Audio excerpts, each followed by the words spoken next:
നമസ്കാരം സർ. വഖഫ് ബില്ല് ലോക്സഭയിൽ ചർച്ച നടത്തി പാസ്സായതിനു ശേഷം ഇപ്പോഴിതാ രാജ്യസഭയിൽ എത്തിയിരിക്കുകയാണ്. രാജ്യസഭയിൽ കൂടി ചർച്ച നടത്തി കഴിഞ്ഞാൽ രാഷ്ട്രപതിയുടെ പരിഗണനയ്ക്ക് വിടും. അങ്ങനെ ഇതാ വഖഫ് ബിൽ പാസ്സായിരിക്കുകയാണ്. ഇപ്പോൾ ഈ ഒരു വിഷയത്തെ താങ്കൾ എങ്ങനെയാണ് നോക്കിക്കാണുന്നത്? അഖില, നമസ്കാരം. നമ്മുടെ നാട്ടിൽ ഒരുപക്ഷെ ഒരു ജനാധിപത്യ രാജ്യത്ത് ഒരിക്കലും ഉണ്ടാകാൻ പാടില്ലാത്ത രീതിയിലത്തേക്കുള്ള ഒരു നിയമമാണ് വഖഫ് നിയമം നിലവിലുള്ളത്. കാരണം ഒരു ജനാധിപത്യ മതേതര രാജ്യം എന്ന് പറയപ്പെടുന്ന ഒരു രാജ്യത്തിനെ സംബന്ധിച്ചിടത്തോളം ഏതെങ്കിലും ഒരു പ്രത്യേക മതവിഭാഗത്തിന് അനിയന്ത്രിതമായിട്ടുള്ള ഒരു സ്വാതന്ത്ര്യം ലാൻഡ് അമാസ് ചെയ്യുന്നതിന് വേണ്ടിയിട്ട് ഉണ്ടാവുകയും അത് പലപ്പോഴും ഏകപക്ഷീയമായിട്ട് ആ കാര്യത്തിൽ തീരുമാനമെടുക്കാൻ അവരെ എംപവർ ചെയ്യുകയും ഒക്കെ ചെയ്യുകയും മറ്റുള്ള പല മതവിഭാഗങ്ങളിലുള്ള ആൾക്കാരുടെ ഇൻക്ലൂഡിങ് ഗവൺമെന്റ് അങ്ങനെയുള്ള പല ആൾക്കാരുടെയും സർക്കാരിൻ്റെയും ഒക്കെ തന്നെ സ്വത്ത് വഖഫ് പ്രോപ്പർട്ടികളായിട്ട് ലിസ്റ്റ് ചെയ്യപ്പെടുകയും ചെയ്യുന്ന ഒരു കാലഘട്ടത്തിൽ കൂടിയാണ് നമ്മൾ കടന്നു പോകുന്നത്. അപ്പോൾ എത്രത്തോളം സ്വത്ത് വഖഫ് നിയമം മൂലം വഖഫ് ബോർഡുകൾ സമാഹരിച്ചിട്ടുണ്ട് എന്നും അതുമായി ബന്ധപ്പെട്ട് എത്രത്തോളം കേസുകളാണ് നടക്കുന്നത് എന്നതിനെ പറ്റിയിട്ടുള്ള കണക്കുകളെല്ലാം തന്നെ ഈ കഴിഞ്ഞ ദിവസം ലോക്സഭയിൽ അവതരിപ്പിക്കപ്പെട്ടു. അപ്പോൾ നമുക്കറിയാം, ഈ നിയമം പണ്ട് സ്ഥാപിതമായി, പിന്നീട് അതിനുശേഷം പലതവണ അമെൻമെന്റുകൾ കൊണ്ടുവന്നു. 2013 ഒരു അമെൻമെന്റിന് ശേഷമാണ് വഖഫ് പ്രോപ്പർട്ടികൾ ഇന്ത്യയിൽ മൊത്തം അതിന്റെ നമ്പർ കൂടിയത്. അത് എത്ര ഏക്കർ സ്ഥലമുണ്ട് എന്നതനുസരിച്ചിട്ട് വളരെ വലിയ രീതിയിലത്തേക്കുള്ള വ്യത്യാസമുണ്ടായത്, കൂടുതലായിട്ടുള്ള ആർബിട്രേഷനുകളും ഉണ്ടായത്. അപ്പോൾ നിലവിൽ ഈ വഖഫ് നിയമം കുറേയധികം ആൾക്കാർക്ക് കാര്യമായിട്ടുള്ള ബുദ്ധിമുട്ടുകൾ ഉണ്ടാക്കുന്നുണ്ട് എന്നുള്ളത് വളരെ എസ്റ്റാബ്ലിഷ്ഡ് ആയിട്ടുള്ള ഒരു ഫാക്റ്റാണ്. ഇന്ത്യയിൽ അങ്ങോളം ഇങ്ങോളമുള്ള വിവിധ സംസ്ഥാനങ്ങളിൽ നിരവധി ആൾക്കാർ, നിരവധി ആരാധനാലയങ്ങൾ, സർക്കാർ പ്രോപ്പർട്ടികൾ ഒക്കെ തന്നെ ഇതുമായി ബന്ധപ്പെട്ട പ്രശ്നങ്ങളിലേക്ക് വന്നിട്ടുണ്ട്. ഇത് ഒരു ഭാഗത്തുള്ള പ്രശ്നമാണെങ്കിൽ, രണ്ടാമത് വഖഫ് പ്രോപ്പർട്ടികളൊക്കെ തന്നെ അതിൽ നിന്ന് ആദായമുണ്ടാക്കി അതെല്ലാം തന്നെ റിലീജിയസ് ആയിട്ടുള്ള, ചാരിറ്റബിൾ ആയിട്ടുള്ള കാര്യങ്ങൾക്കെല്ലാം തന്നെ വിനിയോഗിക്കുക എന്നുള്ള ഒരു നല്ല ഉദ്ദേശം, ഒരു ധാർമ്മികമായിട്ടുള്ള ഒരു ഉദ്ദേശം കൂടി അതിന് പിന്നിലുണ്ട്. പക്ഷെ ഇത്രത്തോളം സ്വത്തുക്കൾ ഇവിടെ സമാഹരിക്കുമ്പോൾ പോലും കൃത്യമായ രീതിയിലത്തേക്കുള്ള ഓഡിറ്റിംഗ് ഒന്നുമില്ല. അതിൽ നിന്ന് എത്ര വരുമാനമാണോ റിയലൈസ് ചെയ്യാൻ കഴിയുന്നത് അതിൻ്റെ വളരെ വളരെ ചെറിയ ഒരു ശതമാനം മാത്രമാണ് റിയലൈസ് ചെയ്യുകയും ചെയ്യുന്നത്. എന്ന് വെച്ചാൽ കേന്ദ്ര സർക്കാരിന്റെ ഭാഗമായിട്ടുള്ള ആൾക്കാർ പറയുന്നത് പോലെ തന്നെ ഈ സ്വത്തുക്കളൊക്കെ ഇവിടെ കണക്കിലുണ്ടെങ്കിലും പലപ്പോഴും അതിൽ നിന്നുള്ള ആദായം വഖഫ് ബോർഡിന് കിട്ടുന്നില്ല. അപ്പോൾ പലപ്പോഴും എന്താ സംഭവിക്കുക, ഇതൊക്കെ മറ്റുള്ള പല ആൾക്കാരുടെയും പോക്കറ്റുകളിലേക്ക് എത്തുന്നു എന്ന രീതിയിലത്തേക്കുള്ള ഒരു ആക്ഷേപമുണ്ട്. അതായത് അനിയന്ത്രിതമായിട്ട് ഇത് നടക്കുന്നു, ഇതിന് കൃത്യമായിട്ട് സൂപ്പർവൈസ് ചെയ്യുന്നതിന് വേണ്ടി, മോണിറ്റർ ചെയ്യുന്നതിന് വേണ്ടിയിട്ട് ഇഫക്റ്റീവായിട്ടുള്ള ഒരു സിസ്റ്റം ഇവിടെ പ്രവർത്തിക്കുന്നില്ല. ഇതിനെ രണ്ടിനെയും കൂടി കറക്റ്റ് ചെയ്യുന്നതിന് ഭാഗമായിട്ടാണ് ഈ വഖഫ് അമെൻമെന്റ് ബിൽ കൊണ്ടുവരുന്നത്. ഇപ്പോൾ നമുക്കറിയാം, നമ്മുടെ നാട്ടിലിപ്പോൾ മുനമ്പം ഏറ്റവും നല്ല ഉദാഹരണമാണ്. മുനമ്പത്ത് ഏതാണ്ട് 610 കുടുംബങ്ങളെ സാരമായി ബാധിക്കുന്ന 400 ഏക്കറിലധികം വരുന്ന ഒരു പ്രോപ്പർട്ടി ഇതേപോലെ അവിടെ താമസിക്കുന്ന ആൾക്കാർ 1980s മറ്റോ പണം കൊടുത്ത് വാങ്ങിയിരിക്കുന്നതാണ്. അപ്പോൾ പണം കൊടുത്ത് വാങ്ങി അത് രജിസ്റ്റർ ചെയ്യുന്നു. ഫറൂഖ് കോളേജിൽ നിന്നാണ് അവർ വാങ്ങുന്നത്. അവരവിടെ കരമടച്ചു വരുന്നു. പക്ഷെ പെട്ടെന്ന് ഈ പ്രോപ്പർട്ടി വഖഫിന്റെ ലിസ്റ്റിലേക്ക് പോവുകയും ഇവരിൽ നിന്ന് കരം സ്വീകരിക്കാനായിട്ട് സർക്കാരിന് വിമുഖതയുണ്ട് എന്ന് ഇവരറിയുകയും ചെയ്യുകയാണ്. എന്ന് വെച്ചാൽ നമ്മൾ താമസിക്കുന്ന, നമുക്ക് എല്ലാ ക്രയവിക്രയ അവകാശവുമുള്ള നമ്മുടെ ഭൂമിയിൽ നമുക്ക് റവന്യൂ റൈറ്റ്സ് ഇല്ലാതെയാവുക എന്നുള്ളതാണ് പ്രശ്നം. അങ്ങനെയുള്ള ഒരു പ്രശ്നത്തിനെ പരിഹരിക്കുന്നതിന് വേണ്ടി ഈ നിയമം എങ്ങനെ ശ്രമിക്കുന്നു എന്നുള്ളതാണ് പ്രധാനം. ഇപ്പോൾ തന്നെ ഏറ്റവും പ്രധാനപ്പെട്ട ഒരു ചർച്ച വന്നിരിക്കുന്നതിന് റെട്രോസ്പെക്റ്റീവ് എഫക്റ്റ് ഇല്ല എന്നാണ്. അതായത് ഈ നിയമം പാസ്സാക്കി, നേരത്തെ അഖില പറഞ്ഞതുപോലെ പ്രസിഡന്റിനെ അയക്കുന്നു, പ്രസിഡന്റ് പരിഗണിച്ച് അത് ഒപ്പിടുന്നതോടുകൂടി അത് നിയമമാവുകയാണ്, ആ ബില്ല് മാറി ആക്ട് ആവുകയാണ്. അങ്ങനെ ഒരു നിയമം പ്രാബല്യത്തിലാകുന്ന ദിവസം, നോട്ടിഫിക്കേഷൻ ഇറങ്ങുന്ന ആ ദിവസം മുതലുള്ള ഇഫക്റ്റ് മാത്രമേ ഈ നിയമത്തിനുള്ളൂ. അതിനു മുമ്പുള്ള കാര്യങ്ങളെ ഈ നിയമം ബാധിക്കുകയില്ല എന്നുള്ളതാണ് റെട്രോസ്പെക്റ്റീവ് എഫക്റ്റ് ഇല്ല എന്ന് പറയുന്നത്. പ്രോസ്പെക്റ്റീവ് ആയിട്ടുള്ള ഇഫക്റ്റ് മാത്രമേ ഉള്ളൂ. പക്ഷേ ഇതിൽ തന്നെ പറയുന്ന സെക്ഷൻ 2A ഉണ്ട്. 2നെ അമെൻഡ് ചെയ്തിട്ട് 2A വന്നിരിക്കുന്നത് ഇങ്ങനെയാണ്: provided further that nothing in this act shall, notwithstanding any judgment, decree or order of any court, apply to a trust by whatever name called, established before or after the commencement of this act, or statutorily regulated by any statutory provision pertaining to public charities by a Muslim for purpose similar to a waqf under any law for the time being in force. പറഞ്ഞു കഴിഞ്ഞാൽ, വളരെ ലളിതമായിട്ട് പറഞ്ഞു കഴിഞ്ഞാൽ, വഖഫിന്റെ ഈ നിയമം, വഖഫിന്റെ നിയമം ഉള്ളത് കൊണ്ടാണല്ലോ ഈ മുനമ്പം ഉൾപ്പെടെയുള്ള പ്രോപ്പർട്ടികളിലേക്ക് ഈ വഖഫ് ബോർഡിന് അധികാരമുള്ളത്. ഈ നിയമം ചുരുക്കി പറഞ്ഞു കഴിഞ്ഞാൽ, ഏതെങ്കിലും ഒരു ട്രസ്റ്റ് വഖഫിന് സിമിലർ ആയിട്ടുള്ള ഒരു പർപ്പസിന് വേണ്ടി ഏതെങ്കിലും ഒരു ഭൂമി കൈമാറ്റം ചെയ്യുന്നുണ്ട് എങ്കിൽ അത് വഖഫ് ആവില്ല എന്നാണ്. അതായത് ഈ നിയമം പിന്നീട് അതിന് ബാധകമാവില്ല. ഇപ്പൊ നമ്മൾ കുറച്ചുകൂടി ലളിതമായി പറഞ്ഞാൽ, മുനമ്പത്തെ കേസ് നോക്കിക്കഴിഞ്ഞാൽ, മുനമ്പത്തെ കേസിൽ ഈ പ്രോപ്പർട്ടി ഹാൻഡിൽ ചെയ്തിരുന്ന ആരാണ്? അത് ഫറൂഖ് കോളേജാണ്. ഫറൂഖ് കോളേജ് എന്താണ്? ഫറൂഖ് കോളേജ് ഒരു ഗവൺമെന്റ് എയ്ഡഡ് കോളേജാണ്. എങ്ങനെയുള്ള ഗവൺമെന്റ് എയ്ഡഡ് കോളേജ്? ഈ കോളേജ് സ്ഥാപിക്കപ്പെട്ടിരിക്കുന്നത് തന്നെ സോഷ്യലി ബാക്ക്വേർഡ് ആയിട്ടുള്ള ആൾക്കാരെ എംപവർ ചെയ്യുന്നതിന്റെ ഭാഗമായിട്ടതാണ്. എന്ന് വെച്ചാൽ അതിന് ഒരു ട്രസ്റ്റിൻ്റെതായിട്ടുള്ള എല്ലാ സ്വഭാവങ്ങളുമുണ്ട്. ആ ട്രസ്റ്റ് കൈകാര്യം ചെയ്തിരിക്കുന്ന ഒരു പ്രോപ്പർട്ടി അവരിൽ നിന്നാണ് മറ്റേ ആൾക്കാരിലേക്ക് എത്തിയിരിക്കുന്നത്. അങ്ങനെ ഒരു ട്രസ്റ്റിന്റെ ആംബിറ്റിലാണ് ഒരു വസ്തു ഉള്ളത് എങ്കിൽ അതിനെ ഈ വഖഫിന്റെ നിയമത്തിൽ നിന്ന് മോചിതമാക്കുന്നു. എന്ന് വെച്ചാൽ ഈ നിയമം പാസ്സായി കഴിഞ്ഞാൽ ഐഡിയലി സംഭവിക്കേണ്ടത് ഈ മുനമ്പത്തെ പ്രോപ്പർട്ടി എന്ന് പറയുന്നത് വഖഫുമായി ബന്ധപ്പെട്ട ക്ലെയിം ഉള്ള പ്രോപ്പർട്ടി അല്ലാതെയായി മാറും. പിന്നെ നിങ്ങൾക്ക് അതിന്റെ ഓണർഷിപ്പുമായി ബന്ധപ്പെട്ട തർക്കമുണ്ടെങ്കിൽ ആ തർക്കം ആരൊക്കെ തമ്മിലാണ്? ഫറൂഖ് കോളേജിൽ താമസിക്കുന്നവരും തമ്മിലാണോ, വഖഫ് ബോർഡും താമസിക്കുന്നവരും തമ്മിലാണോ എങ്കിൽ ആ ഡിസ്പ്യൂട്ട് ഐഡിയലി പോകേണ്ടത് നമ്മുടെ നാട്ടിലുള്ള സിവിൽ കോടതികളിലേക്കാണ്. അപ്പൊ സിവിൽ കോടതികൾ ഇത് പരിഗണിച്ചു കഴിഞ്ഞാൽ എന്ത് ചെയ്യും? വഖഫ് നിയമത്തിലാണ് എങ്കിൽ വഖഫ് ബോർഡും വഖഫ് ട്രിബ്യൂണലുമാണ് തീരുമാനമെടുക്കേണ്ടത്. പക്ഷേ ഈ നിയമത്തിൽ പറയുന്ന ഏറ്റവും പ്രധാനപ്പെട്ട, ഈ ഇൻസേർട്ട് ചെയ്തിരിക്കുന്ന കാര്യത്തിൽ പറഞ്ഞ ഏറ്റവും പ്രധാനപ്പെട്ട കാര്യം before or after the commencement of this act എന്നാണ്.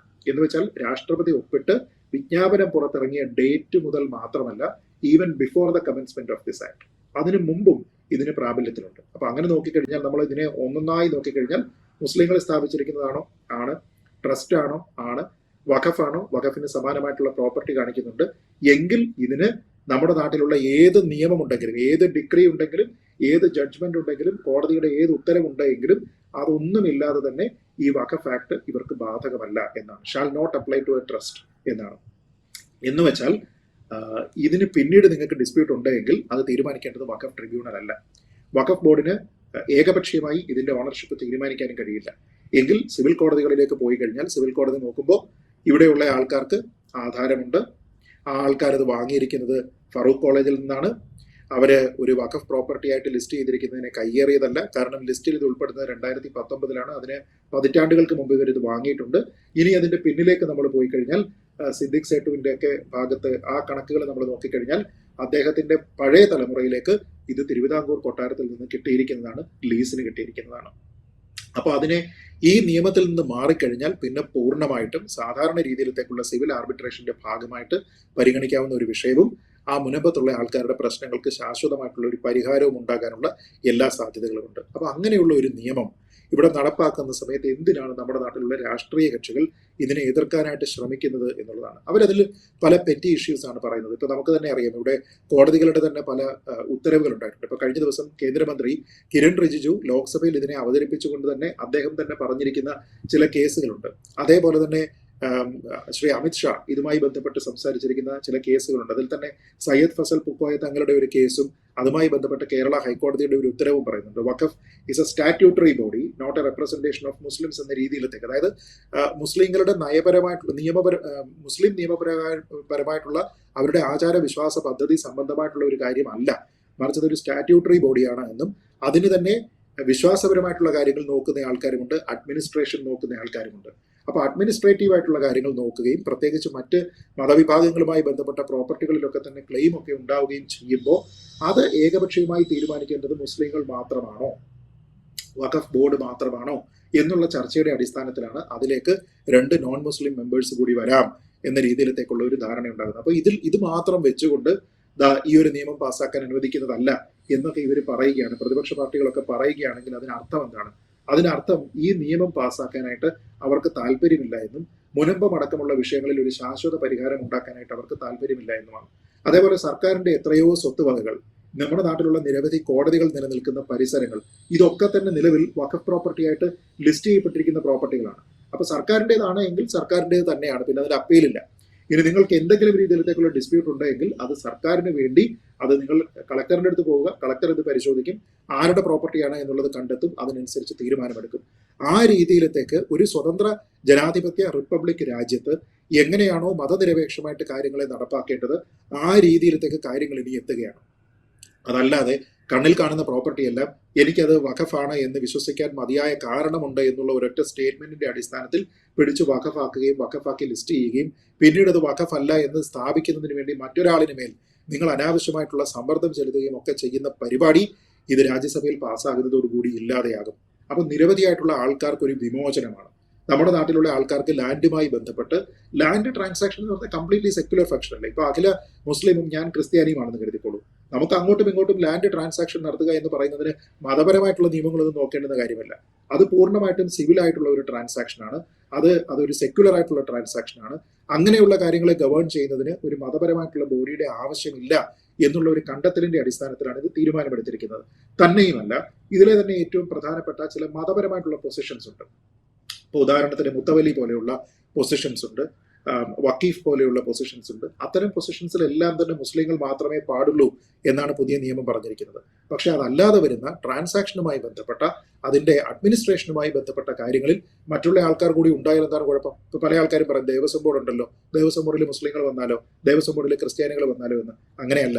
ദേവസ്വം ബോർഡ് എന്ന് പറയുന്നത് ക്ഷേത്ര സംബന്ധിയായ കാര്യങ്ങൾ തീരുമാനിക്കുന്നതിന് വേണ്ടിയിട്ടാണ്. ദേവന്റെ സ്വത്ത് അഥവാ ഈശ്വരന്റെ സ്വത്ത് എന്ന അടിസ്ഥാനത്തിൽ ക്ഷേത്രത്തിന്റെ സംബന്ധിയായിട്ടുള്ള അത്തരത്തിലുള്ള സ്വത്തിന്റെ കാര്യങ്ങൾ മാത്രമല്ല, മറിച്ച് പൂജാതി കാര്യങ്ങൾ ഉൾപ്പെടെ ക്ഷേത്രവുമായി ബന്ധപ്പെട്ട പരിപാലന കാര്യങ്ങൾ ഉൾപ്പെടെയുള്ള എല്ലാത്തിലും അഡ്മിനിസ്ട്രേഷന്റെ ഭാഗമായി തീരുമാനമെടുക്കുന്നത് ആ ബോഡിയാണ്. ആ ബോഡി എന്ന് പറയുന്നത് പൂർണ്ണമായിട്ടും സെക്യുലർ സ്വഭാവമല്ല, മതപരമായിട്ടുള്ള സ്വഭാവമാണ്.